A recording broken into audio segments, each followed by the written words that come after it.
बड़ी खबर आ रही है, मजबूर कर रही है इजरायली कार्रवाई।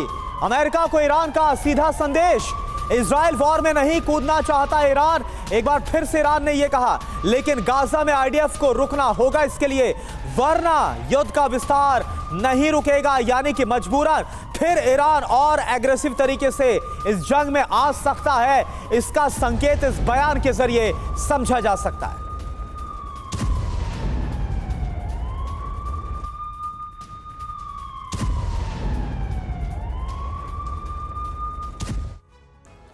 और आइए देखते हैं कि ईरान ने बैकडोर से अमेरिका को क्या कुछ संदेश भेजा है, क्या मैसेज भेजा है।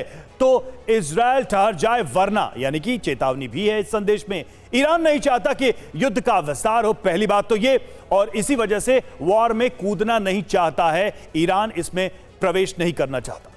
लेकिन गाजा पर हमले अगर जारी रहे तो दिक्कत बढ़ जाएगी। गाजा पर हमले होते रहे तो युद्ध तो फैलना है, यह बात भी ईरान की तरफ से कह दी गई है। गाजा और वेस्ट बैंक में इजरायली क्राइम गंभीर, यूएस एयरक्राफ्ट कैरियर की तैनाती भी गंभीर मसला। ये सारे मसले ईरान की तरफ से उठाए गए हैं। इसके अलावा काफी हद तक इलाके में वॉर फैल चुका है, यह भी कहा गया है ईरान की तरफ से। तो ये सारे बयान जो है वो ईरान दे रहा है रवि, और साफ तौर पर समझ में आ रहा है कि एक तरफ वॉर करता हुआ नजर आ रहा है। अब सवाल यही है कि क्या वाकई में ये एक साइकोलॉजिकल प्रेशर या किसी बड़ी रणनीति के तहत आगे बढ़ रहा है? सर, ये सवाल बड़ा ही महत्वपूर्ण हो जाता है कि ईरान के लिए इस पूरे वॉर में क्या स्कोप है। शुरुआत हुई थी कि ईरान इस युद्ध के बहाने दुनिया में इस्लामिक लीडर के तौर पर उभरना चाहता है, और अब यह दिख रहा है कि उसे लगता है कहीं मैं फंस न जाऊं लंबे युद्ध में। लगता है 3 वॉर ऑब्जेक्टिव्स हैं। पहला वॉर ऑब्जेक्टिव ईरान का है कि क्या उन्हें कुछ लीवे मिल सकती है कि उनका जो इन्फ्लुएंस है, ईरान एक शिया पावर है, ईरान इराक को भी कंट्रोल करता है 60%, क्या वो उसके आगे जा सकता है। आप याद रखें कि वॉर के पहले ईरान और सऊदी अरेबिया के बीच में चाइना एक डील ब्रोकर कर रहा था, शिया और सुन्नी पावर एक साथ आए, और अगर वो हो जाता, और उसमें उन्होंने कहा था कि हम लोगों का जो इंटरेस्ट है वो ये पैलेस्टाइन वगैरह से बहुत ऊपर है, पर पैलेस्टाइन ने ये वाला हमास ने एक्ट करके अपने आप को वापस सेंटर स्क्वायर में ले आए हैं। तो ईरान के जो सेकंड ऑब्जेक्टिव है अपने इन्फ्लुएंस को बढ़ाने के बाद, वो है अपनी सिक्योरिटी को बढ़ाना। देखिए, ईरान भी चारों तरफ से दुश्मनों से घिरा हुआ है, चाहे अमेरिका, और ईरान के पास चॉइस है। अमेरिका को वो या तो वो अमेरिका की 5th फ्लीट से लड़ सकता है, या वो इजराइल से लड़ सकता है, दोनों को एक साथ नहीं लड़ सकता है।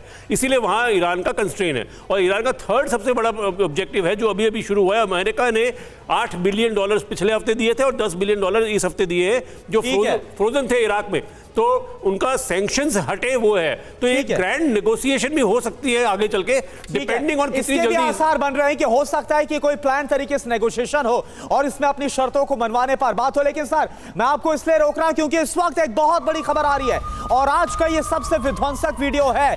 खबर क्या है? दक्षिणी गाजा में इजरायली सेना का ऑपरेशन और तेज हो गया है। खान यूनिस की तस्वीर आप देखें, दक्षिणी गाजा की तस्वीर, जहां पर आईडीएफ ने तबाही मचाई है। इजरायली सेना के हमले में 26 लोगों की मौत हो गई। कल ही हमने खबर दिखाई थी कि दक्षिणी गाजा, खासतौर पर खान यूनिस पर हमले को लेकर चेताया गया था, लोगों को जल्द से जल्द इलाका खाली करने के लिए कहा गया था, पर्चियां भी गिराई गई थी आसमान से।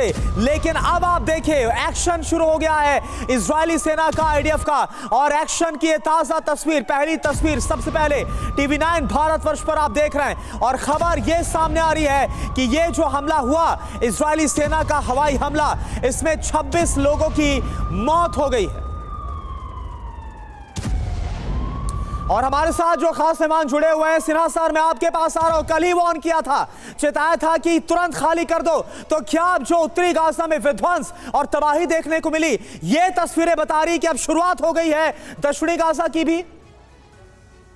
लगता है कि जब अब जो आईडीएफ कंसंट्रेट कर रहा है, अटेंशन शिफ्ट कर रहा है साउथ गाजा में, इसके कई माने हैं। पहला कि नॉर्थ में जो उसको सफलता मिली है उससे वो संतुष्ट है। दूसरा, सेंटर ऑफ ग्रेविटी अब नॉर्थ से वो दाहिने शिफ्ट करने जा रहा है। तीसरी बात जो है कि जो साउथ में सिविलियंस हैं या पैलेस्टीनियंस हैं या हमास जो चुपके चुपके होंगे, उनका क्या होगा? फिर सिविलियंस की मैं बात कर रहा हूँ, हमास का तो डिस्ट्रक्शन होगा ही होगा, वो तो सुरक्षित नहीं रहेंगे। फिर नॉर्थ से तो साउथ आए थे, अब साउथ से कहाँ जाएंगे? इजिप्ट तो उनको रखने के लिए तैयार नहीं है, तो जाएंगे कहाँ? ये प्रश्न उठता है। तो क्या इस ड्राइव में, इस ऑफेंसिव में काफ़ी हानि पहुंचेगी, काफ़ी लोग मारे जाएंगे? मेरे को तो लगता है यही। फिर जो हम एड की बात कर रहे हैं, फिर POW एक्सचेंज की जो बात हो रही है, ये सब और कॉम्प्लेक्स होता जा रहा है और कॉम्प्लेक्स होता जा रहा है। लेकिन ओवरऑल आप सिनेरियो की बात करें, मेरा पूर्ण विश्वास है कि नेतन्याहू नहीं मानेंगे।